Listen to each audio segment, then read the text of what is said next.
when I introduce the candidates. Please welcome California Senator Kamala Harris and Vice President Mike Pence.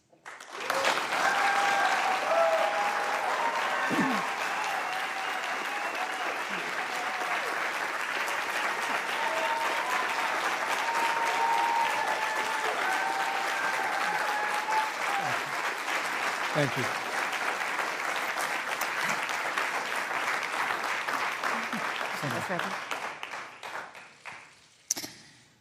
Senator Harris and Vice President Pence, thank you for being here.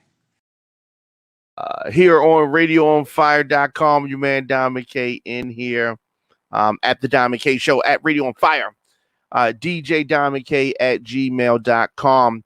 So Vice President Mike Pence and Senator Kamala Harris faced off tonight at the University of Utah in Salt Lake City. Of course, ahead of the November 3rd election. And the debate was hosted by USA Today's Washington Bureau Chief Susan Page. It covered topics like COVID-19 and election integrity, Supreme Court vacancy, a lot of things. 90 minutes. We got to see 90 minutes from them, 9 segments, and each candidate had 2 minutes to reply to questions. So I'm gonna say this at the onset. I did not think that Susan Page got her respect. You have to go in and get your respect from the candidates, and I think that Kamala Harris was respectful. Mike Pence was not. Oftentimes, she's trying to stop him to go to the next segment over and over and over and over again. And with his insufferable low-tone voice, he just kept trudging on and trudging on. As I said, a lot of different topics they covered. I thought that Susan Page's questions were very good. I did think that. Mike Pence and Kamala Harris faced each other behind plexiglass partitions. The debate was kind of low-key, passive-aggressive at times, but generally speaking, they were polite. It was a typical debate. What we needed to see, and I think that it is a great setup for next week's potential debate between Trump and Biden. So, like I said, there was a lot of takeaways here. Of course, coronavirus is at the forefront of problems here in America. A lot of fact checking that needs to happen, though, with regards to what we saw tonight. Let's get to this question about coronavirus, COVID-19. Well, the American people have witnessed what is the greatest failure of any presidential administration in the history of our country. And here are the facts. 210,000 dead people in our country in just the last several months. Over 7 million people who have contracted this disease. 1 in 5 businesses closed. We're looking at frontline workers who have been treated like sacrificial workers. We are looking at over 30 million people who in the last several months had to file for unemployment. And here's the thing. On January 28th, the vice president and the president were informed about the nature of this pandemic. They were informed that it's lethal in consequence, that it is airborne, that it will affect young people, and that it would be contracted because it is airborne. And they knew what was happening, and they didn't tell you.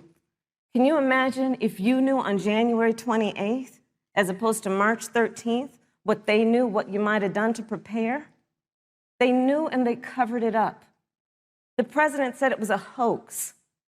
They minimized the seriousness of it. The president said, you're on one side of his ledger if you wear a mask, you're on the other side of his ledger if you don't.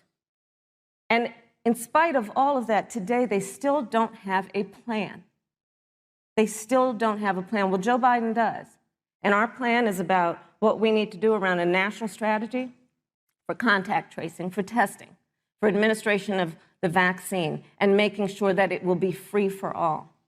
That is the plan that Joe Biden has and that I have, knowing that we have to get a hold of what has been going on, and we need to save our country. And Joe Biden is the best leader to do that. And frankly, this administration has forfeited their right to re-election based on this. Thank you, Senator Harris. I thought that was a strong point.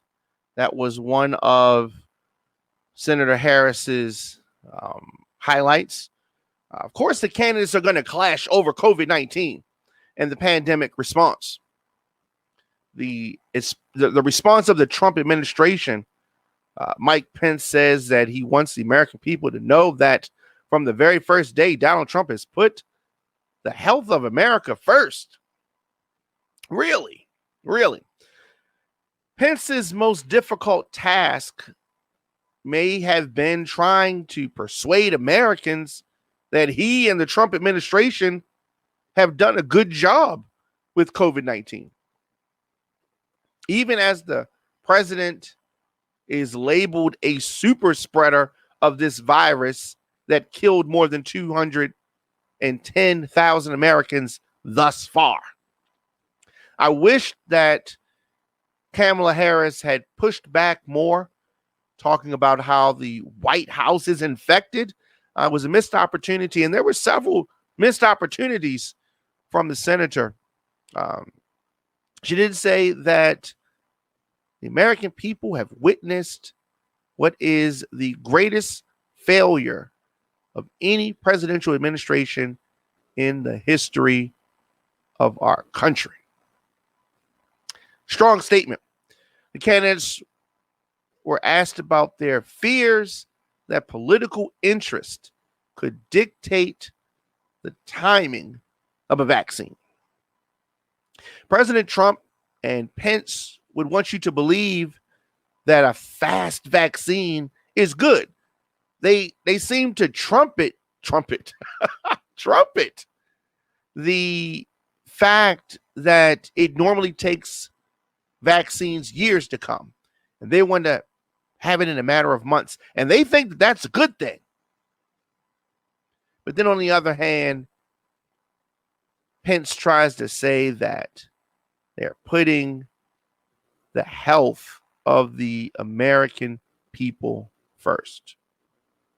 You cannot do both of those things at the same time. Just tuning in, Jermaine Diamond K here on Radio on Fire, radioonfire.com, the Diamond K Show.com. So many things that these two candidates, of course, disagreed on. Foreign policy, China being one of those things.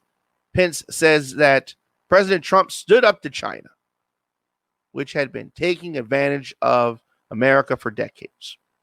Part of that is true. China has been taking advantage of America for decades. Now, as far as Trump standing up to them, that is debatable. Okay, that is debatable. Senator Harris said that the Trump administration's approach to China has resulted in the loss of American lives. And she went on to explain how the U.S. has fallen on the world stage because of Trump. This is true. This is true. Pence repeatedly disregarded the moderator. Susan Page gave instructions.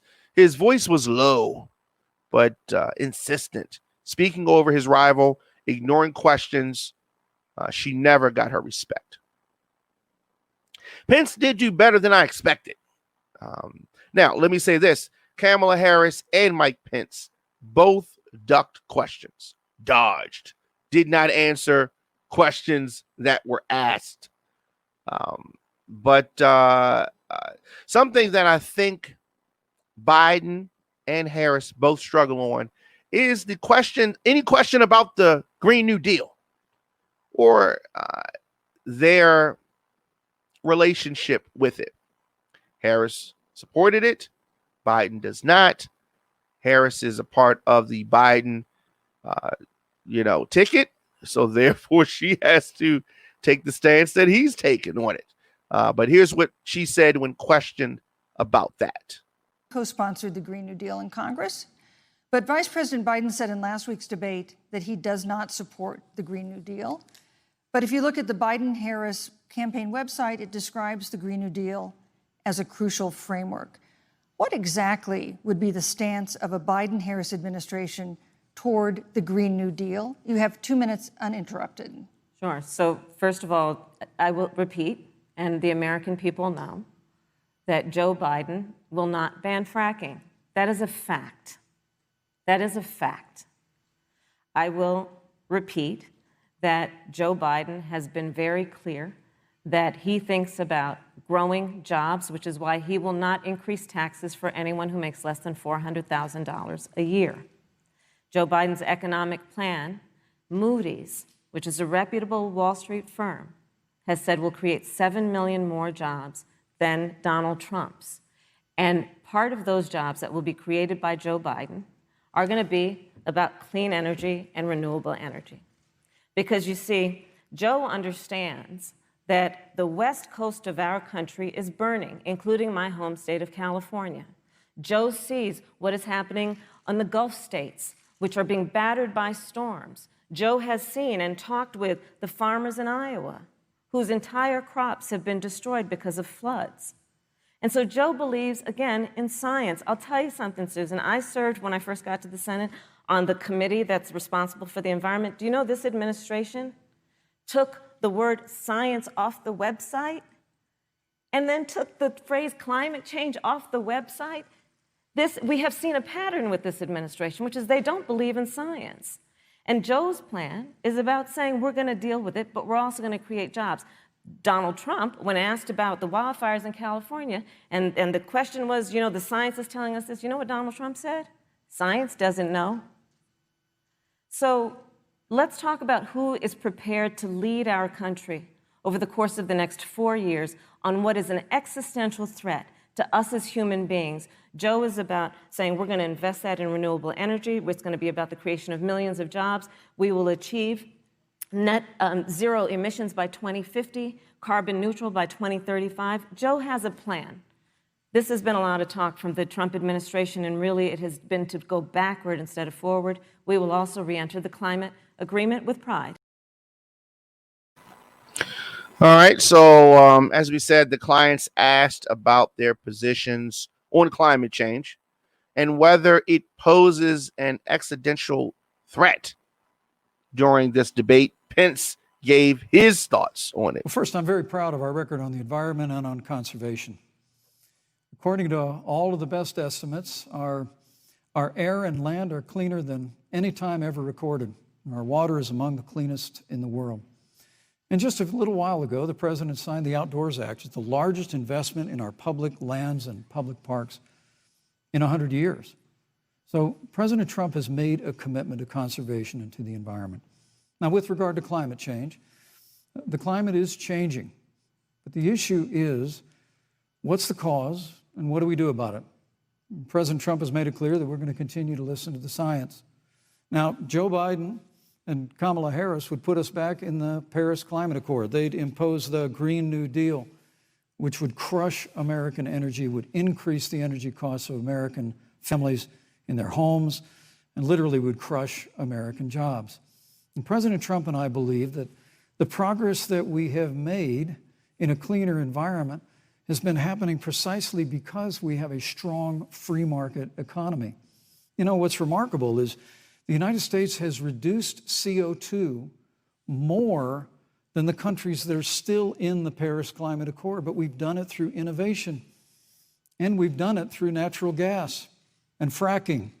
which, Senator, the American people can go look at the record. I know Joe Biden says otherwise now, as you do, but the both of you repeatedly committed to abolishing fossil fuel and banning fracking. And so by creating the kind of American innovation, we're actually steering toward a stronger and better environment. With regard to wildfires, President Trump and I believe that forest management has to be front and center, and even Governor Gavin Newsom from your state has agreed we've got to work on forest management. And with regard to hurricanes, the National Oceanic Administration tells us that actually as difficult as they are, Thank you, Vice President. there are no more hurricanes today than there were 100 years ago. Thank you. But many of the climate alarmists Pence, use I'm sorry, your time hurricanes is up. and wildfires to try and Thank sell you, their Vice bill of President goods of a Pence. Green New Deal. And President Trump and I are going to always put Thank you, American Vice jobs and President American Pence. workers first. Yeah, see, that was another example of him not paying Susan Page any mind whatsoever. He's just, just doing something else completely. So Kamala said, I will repeat, and the American people know Joe Biden will not ban fracking. This is a fact, she said. Joe Biden will not ban all fracking, but he will not permit new fracking projects on federal land. So that is the actual answer. He will not ban all fracking, but will not allow new fracking. And so this is one of the many things, and this is what politicians do. They pivot, they turn, they try to duck and dodge, and both candidates did that tonight. With regards to the candidates' discussion about racial justice and policing and things of the such, this part of the conversation frustrated me. Let's listen to Pence talking about that. Vice President Pence, let me pose the same question to you. In the case of Breonna Taylor, was justice done? You have 2 minutes uninterrupted. Well, our heart breaks for the loss of any innocent American life. And the family of Breonna Taylor has our sympathies. But I trust our justice system, a grand jury that refused the evidence. And it really is remarkable that as a former prosecutor, you would assume that an impaneled grand jury looking at all the evidence got it wrong. But you're entitled to your opinion, Senator. I think, look, and with regard to George Floyd, there's no excuse for what happened to George Floyd. And justice will be served. But there's also no excuse for the rioting and looting that followed. I mean, it really is astonishing. Flora Westbrook is with us here tonight in Salt Lake City. Just a few weeks ago, I stood at what used to be her salon. It was burned to the ground by rioters and looters. And Flora is still trying to put her life back together. And I must tell you, this presumption that you hear consistently from Joe Biden and Kamala Harris, that America is systemically racist, and that, as Joe Biden said, that he believes that law enforcement has an implicit bias against minorities, is a great insult to the men and women who serve in law enforcement. And I want everyone to know who puts on the uniform of law enforcement every day that President Trump and I stand with you. And it is remarkable that when Senator Tim Scott tried to pass a police reform bill, brought together a group of Republicans and Democrats, Senator Harris, you got up and walked out of the room. And then you filibustered Senator Tim Scott's bill on the Senate floor that would have provided new accountability, new resources. Look, we don't have to choose between supporting law enforcement, improving public safety, and supporting our African American neighbors and all of our minorities. Under President Trump's leadership, we'll always stand with law enforcement, and we'll do what we've done from day one, and that is improve the lives of African Americans. Thank you, Vice President Record unemployment, record Vice investments in President Pence, your time education, is and will up. fight for school choice for all of our minorities. Thank you, Vice I'd President. like to respond.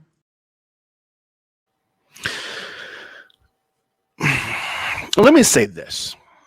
I am very tired of white men in America trying to dismiss or act offended when black people speak about the systemic racism in America. You don't have the right to be appalled when your behavior and your ancestors' behavior was appalling. What you can do is shut up, listen, and change. How is it that white men are talking about, no, this country isn't racist, or the police department isn't racist? How dare they say that? The police department in this country was formed with the duty to catch slaves, and it was racist in its formation. So later, where we are now, yes, there are remnants of its racist origin. That's not disputable. Now, it can be changed, but we cannot dispute the facts of the birth of the police department. We can change it. But when a white man sits there and acts like the facts are not the facts, it is just disgusting. Disgusting. And speaking of disgusting, Mike Pence, his red eye, pink eye, sparked a lot of speculation at this debate. Pink eye is one of the symptoms of coronavirus. And we do know that Pence has been around many of the people who now have the coronavirus. So most of you that saw the debate saw this fly land on the head of Pence and sit there for 2 minutes. What are flies attracted to? Well, I think everybody knows that. But this fly, which started trending, look at him or her connect with Mike Pence and his top of his head. This presumption that you hear consistently from Joe Biden and Kamala Harris that America is systemically racist. And that, as Joe Biden said, that he believes that law enforcement has an implicit bias against minorities is a great insult to the men and women who serve in law enforcement. And I want everyone to know who puts on the uniform of law enforcement every day that President Trump and I stand with you. And it is remarkable that when Senator Tim Scott tried to pass a police reform bill, brought together a group of Republicans and Democrats, Senator Harris, you got up and walked out of the room. And then you filibustered Senator Tim Scott's bill on the Senate floor that would have provided new accountability, new resources. Look, we don't have to choose between supporting law enforcement, improving public safety, and supporting our African American neighbors and all of our minorities. Under President Trump's leadership, we'll always stand with law enforcement, and we'll do what we've done from day one, and that is improve the lives of African Americans. I had to play that again. I thought that was amazing that the fly just sat there on top of his head. I initially thought something was on the TV or something. It was amazing. So I said this many times. Vice presidential debates don't tend to move the needle in an election, and I don't think that this one will. From what I'm seeing online, many people think that Kamala won the debate. I do. But and I said this, Pence did better than I thought. She didn't lay the smack down on him. He bogarted his way through. There were many missed opportunities by Kamala. She did make some good points, but Pence made some points of his own. And all in all, I thought that it was very, very much, like a 55, 45 kind of thing, kind of close.